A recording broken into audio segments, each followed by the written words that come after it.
Good morning বন্ধুরা। আজকে আমি তৈরি করে দেখাবো শাপলার চচ্চড়ি। নিয়েছি কিছুটা সাদা শাপলা। শাপলা চচ্চড়িটা আমি তোমাদের করে দেখাচ্ছি। শাপলাগুলো আমি কিনে নিয়েছি, রসুন আর সর্ষে কাঁচা লঙ্কা। শাপলাগুলো প্রথমে আমি ভালো করে কেটে নিচ্ছি। এই সময়টা প্রচুর শাপলা পাওয়া যায়।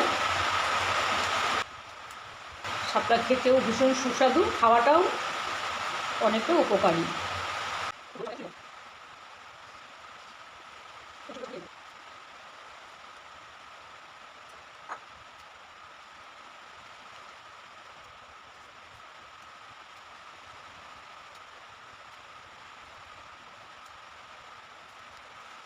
সবগুলো শাপলা আমার কাটা হয়ে গেছে। শাপলাগুলোকে ভালো করে ধুয়ে নিচ্ছি। শাপলা কাটা ভীষণ সহজ, মানে খুব তাড়াতাড়ি কাটা হয়ে যায়। শাপলাগুলোকে আমি খুব ভালো করে ধুয়ে নিচ্ছি। শাপলাটা আমি খুব ভালো করে ধুয়ে এনেছি। শাপলাতে প্রচুর পরিমাণে জল থাকে। শাপলার মধ্যে আমি অল্প লবণ মাখিয়ে রেখে দেব। লবণ মাখালে অতিরিক্ত জলটা শাপলা থেকে বেরিয়ে যাবে।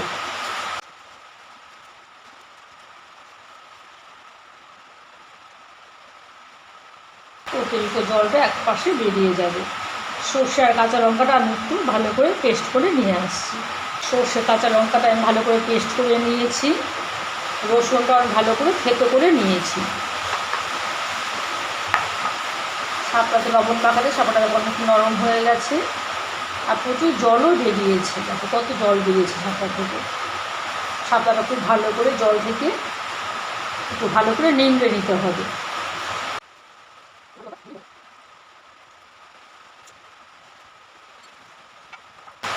একটা টমেটো আমি ভালো করে কেটে নিচ্ছি। কড়াইয়ের মধ্যে আমি দিয়ে দিলাম সর্ষের তেল। রান্নাটা আমি সর্ষের তেলেই করব। তেলটা গরম হয়ে গেছে, থেতো করে রাখা রসুনটা আমি দিয়ে দিলাম।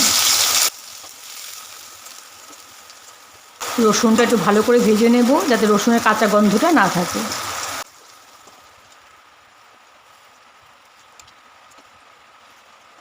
রসুনটা ভালো করে ভেজে নিয়েছি।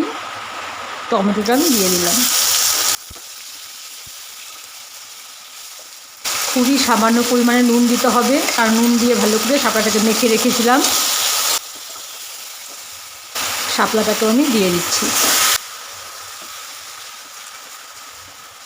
শাপলাটা খুব তাড়াতাড়ি রান্না হয়ে যায়, খুব নরম শাপলা। 10-12 মিনিটের মধ্যে শাপলাটা রান্না হয়ে যায়। আমি একটু হলুদ দিয়ে দিলাম।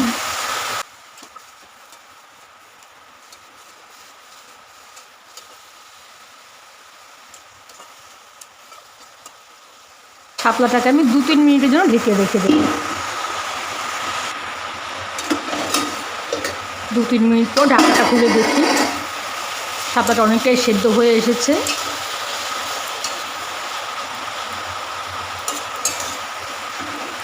সর্ষে কাঁচা লঙ্কা বাটাটা আমি দিয়ে দিলাম। সর্ষে কাঁচা লঙ্কা বাটা দিয়ে খুব ভালো করে নেড়ে চেড়ে আমি এর মধ্যে অল্প চিনি দিয়ে দেবো।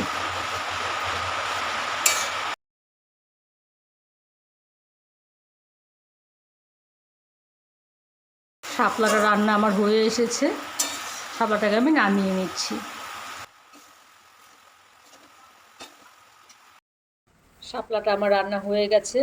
আমার এই রেসিপি তোমাদের কেমন লাগলো জানাবে। আমার চ্যানেলটিকে সাবস্ক্রাইব করে দিও, আর লাইক কমেন্ট দিতে ভুলো না। ঠিক আছে বন্ধুরা, আজকের মতো এখানেই রাখছি। টাটা।